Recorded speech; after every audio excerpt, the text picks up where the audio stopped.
Evangelho de João, capítulo 20, versículos de 19 a 25.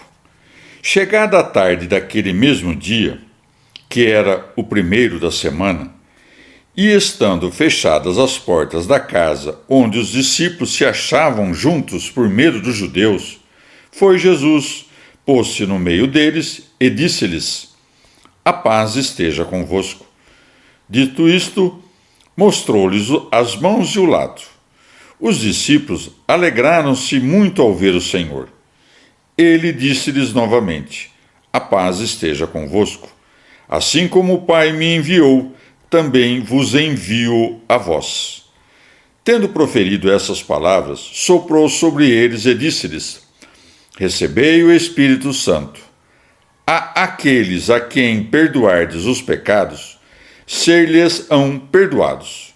A aqueles a quem os retiverdes, ser-lhes-ão retidos.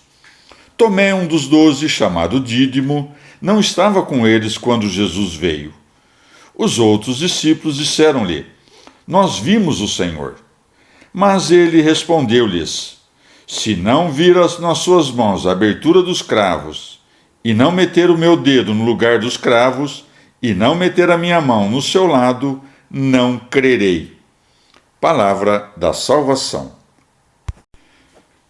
Comentário: João 20, de 19 a 25. Santo Agostinho. Alguns, porém, ficam tão aturdidos por esse episódio que se colocam em risco, opondo aos milagres divinos os preceitos dos seus próprios raciocínios. Discutem assim: se nosso Senhor tinha corpo, se o que se levantou do sepulcro é o mesmo que pendera no lenho, como pôde entrar por entre portas fechadas?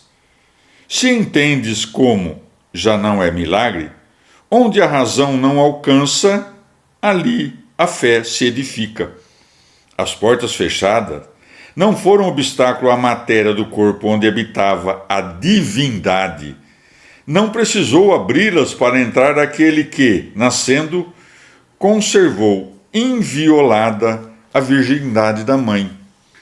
O esplendor, semelhante ao do sol, com que os justos brilharão no reino do seu Pai, é de se supor que, após a ressurreição, estivesse oculto aos olhos dos discípulos, mas não ausente do corpo de Cristo. Suas vistas, afinal, fracas e humanas, não o suportariam, e era necessário que o enxergassem para poder reconhecê-lo. Que o Filho é igual ao Pai, já o sabemos, mas aqui reconhecemos as palavras de um mediador. Nosso Senhor se mostra, com efeito, um intermediário, dizendo: Ele enviou a mim, eu envio a vós.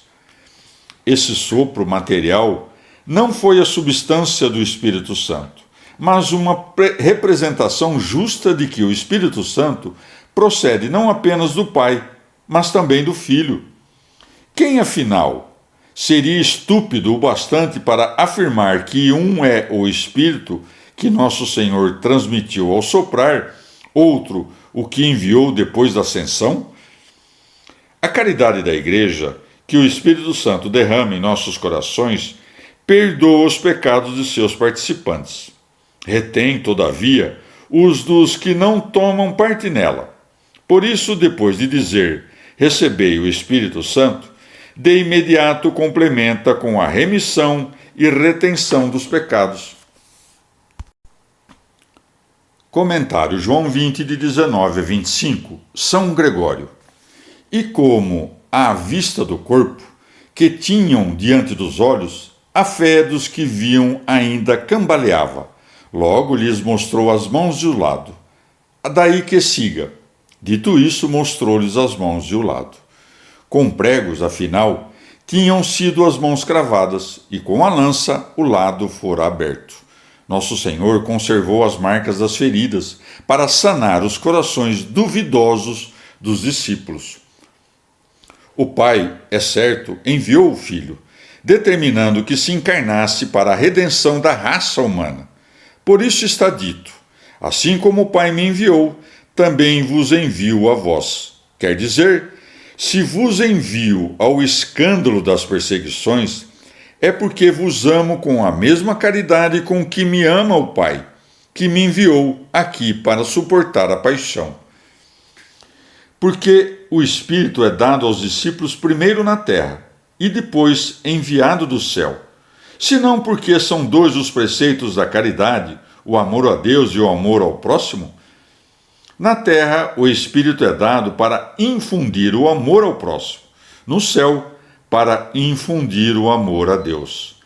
Assim como uma só é a caridade e dois os preceitos, do mesmo modo, um só é o Espírito e duas as ocasiões em que é dado.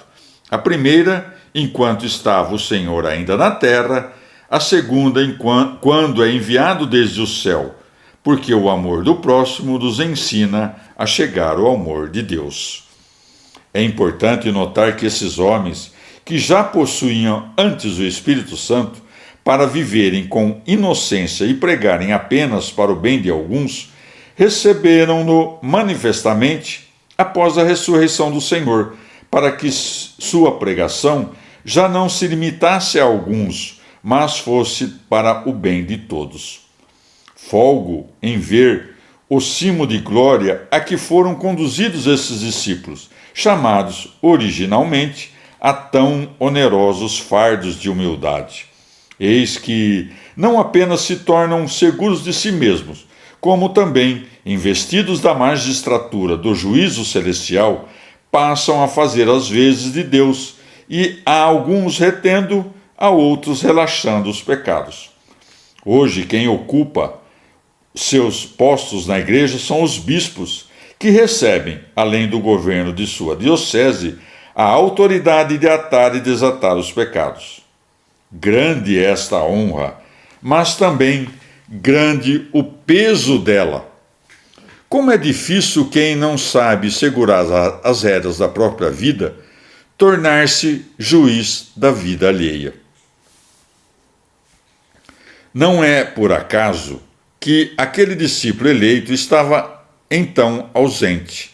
A clemência celestial conduziu tudo de maneira espantosa para que esse discípulo incrédulo, quando apalpasse em seu mestre as feridas da carne, sarasse em nós as feridas da infidelidade.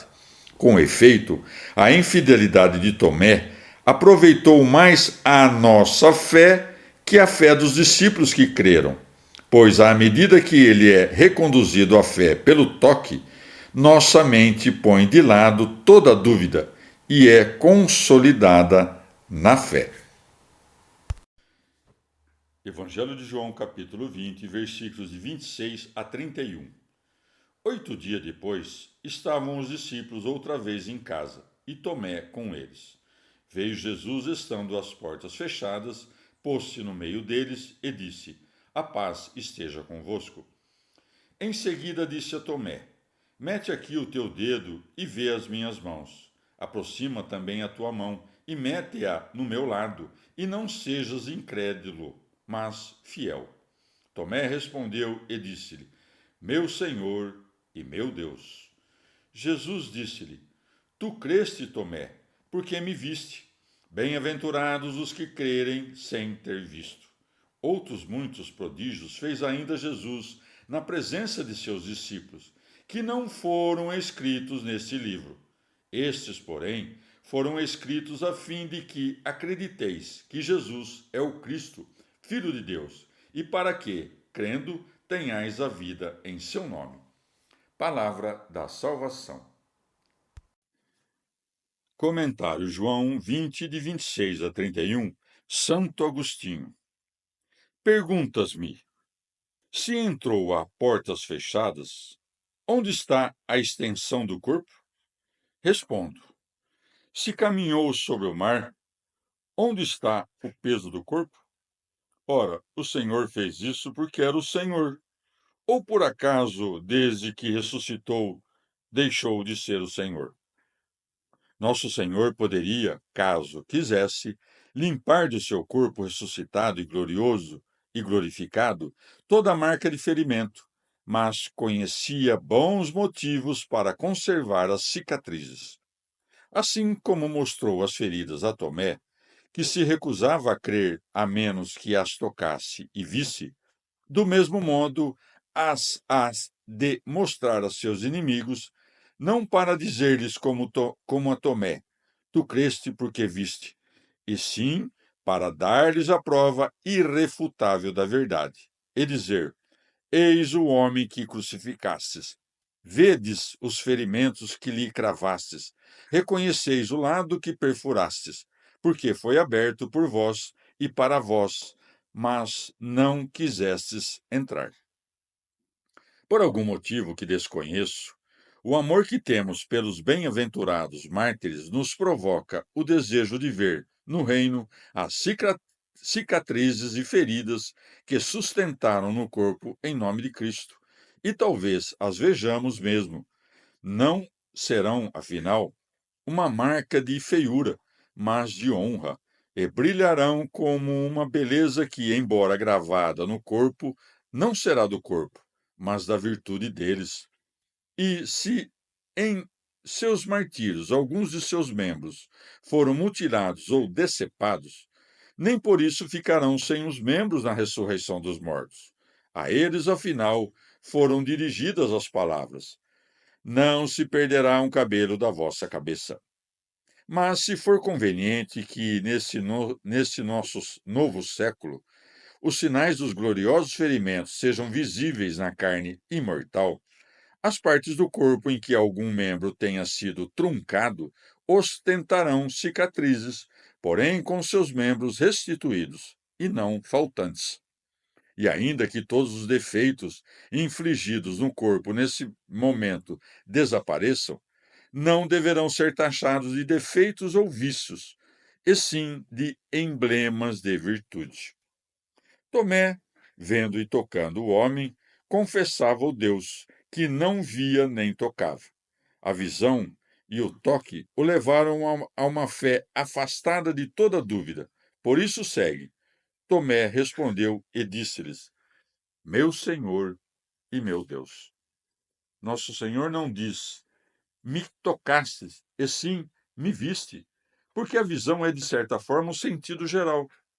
Na linguagem do dia a dia, a visão costuma ser empregada no lugar dos outros quatro sentidos. Por exemplo, dizemos: ouve e vê como soa bem, cheira e vê que bom cheiro tem, aprova e vê que bom sabor, prova e vê que bom sabor, toca e vê como está quente. Por isso, aqui diz o Senhor: mete a mão aqui o teu dedo e vê as minhas mãos. Ora, o que é isto senão dizer: toca e vê? Tomé, contudo, não tinha olhos no dedo. Logo, quer em referência ao olhar, quer em referência ao toque, é isto o que diz o Senhor: creste, porque viste.